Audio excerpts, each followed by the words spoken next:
day po sa inyong lahat. Ang topic po natin for today ay tungkol sa pag-discuss kung ano nga ba yung maganda dun sa mga nagbabalak na magnegosyo ng itlog. Mas maganda ba yung mag-aangkat na lang tayo ng itlog, mag-wholesale na lang tayo ng itlog sa isang farm and then ibebenta natin siya ng retail sa ating pwesto or sa palengke or sa mga kapitbahay natin, or mas maganda ba yung yung magpapaitlog tayo mismo ng ating sariling mga manok. So yan po yung ating bibigyan ng paliwanag ngayong araw. Sa mga nagbabalak po dyan na magpaitlog or magnegosyo ng itlog, ay siguro maganda rin yung bibili tayo, yung mag-wholesale tayo.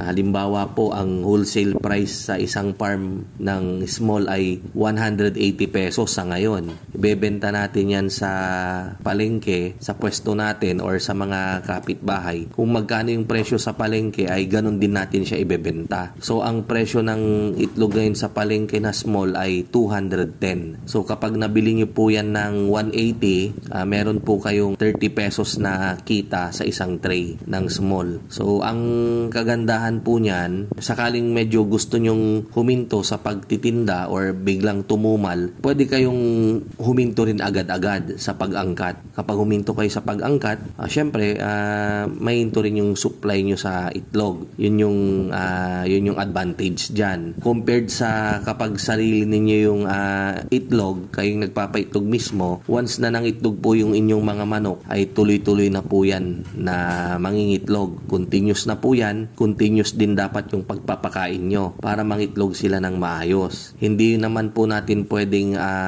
sabihan or gawin sa ating mga manok na wag ko muna kayong pakainin ngayong araw and then sa makalawa ko na kayo pakakainin para kahit sa makalawa na kayo mangitlog. Hindi naman po pwedeng ganon dahil continuous po yun. So ibig sabihin kapag continuous yung supply, continuous din po dapat yung pagbebenta ninyo para hindi po kayo maipunan or mabulukan kapag sobrang tagal nang hindi nyo na bebenta yung inyong mga itlog. Lalong-lalo na sa mga kapag medyo marami-rami na yung inyong naproproduce. Ang advantage naman po nung yung kapag umaangkat lang kayo, anytime na halimbawa tumumal yung itlog, yung mga suki nyo sa mga eskwelahan nagpapalugaw or nagpapatapsilog. So once na tumama yung bakasyon, magsasara yung kantin ng eskwelahan. So syempre, wala kayong masusupplyan. Hihinto kayo sa pag-deliver. So ang gagawin rin ninyo, hihinto rin kayong kumuha dun sa supplier nyo ng itlog na farm.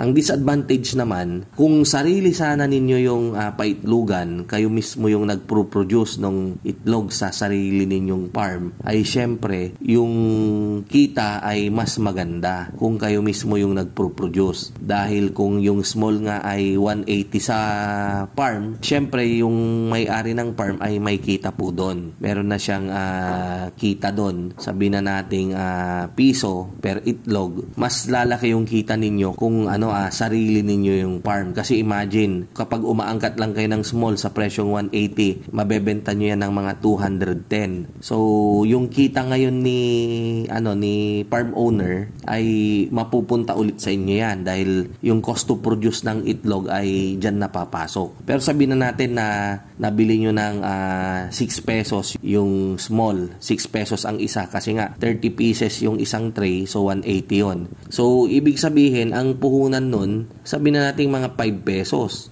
ibebenta natin ng 210, parang 7 pesos ang isa, so may 2 piso tayo na tubo kada isang itlog. Yun yung kagandahan kapag sariling produce natin yung itlog.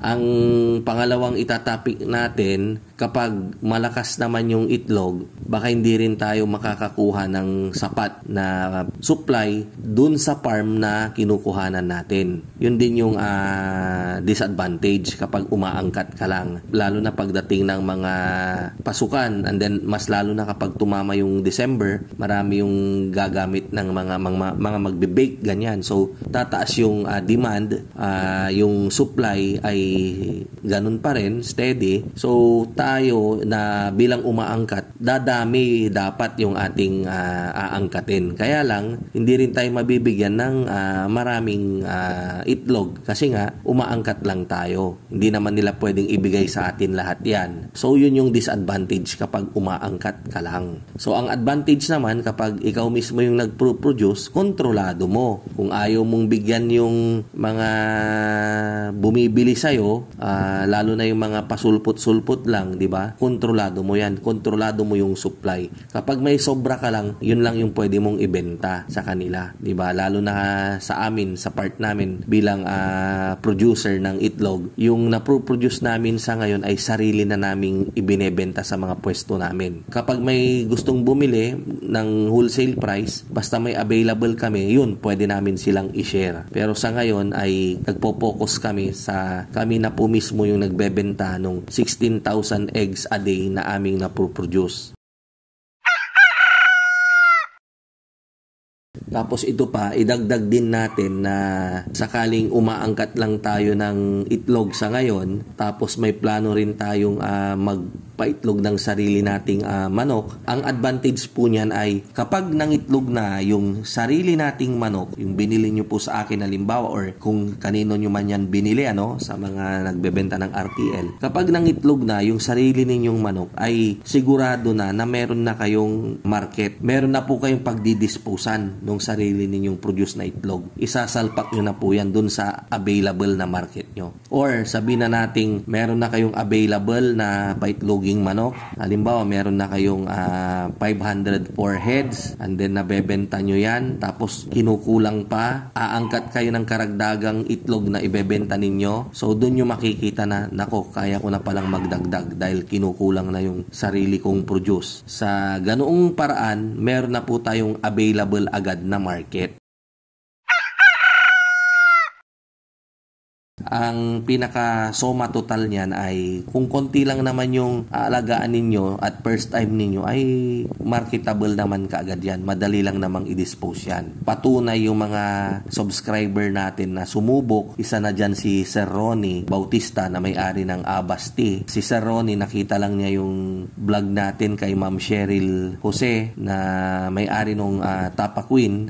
Sumubok rin si Sir Ronnie dahil meron nga siya nung Abasti. Yan. So yung 1,008 heads na sinubukan niya ay kinukulang na raw po yung kanyang production. Plano na niyang magdagdag. Naghahanap na siya ng mabibiling maluwag-luwag na lote like 1 hectare daw para dun na siya magtatayo ng kanyang bagong poultry house. At ganon din kay Sir Romanov Sumilang, update din po. Si Sir Romanov ay merong 3,500 heads yung tinayo natin sa Balongaw ay kinukulang na rin daw po siya ngayon sa itlog. Last week nagkakwentuhan kami ay plano niya ng magdagdag. So ang problema niya lang daw ay kung saan siya uutang ng kapital.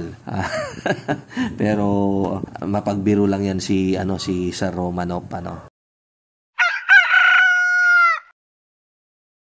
nyo na lang po, i-balance niyo na lang At least nabigyan ko kayo ng idea regarding diyan sa kung hanap nyo magnegosyo ng itlog. Shout out po sa mga lahat ng OFW, maging sa mga viewers natin, subscriber natin na andito lang sa Pilipinas. Ayan. So sana nabigyan ko na naman kayo ng another tips, ideas regarding sa paitloging manok. Kita-kita po tayo sa mga susunod nating video. Yan. Thank you po sa inyong lahat. Mabuhay po tayo and God bless.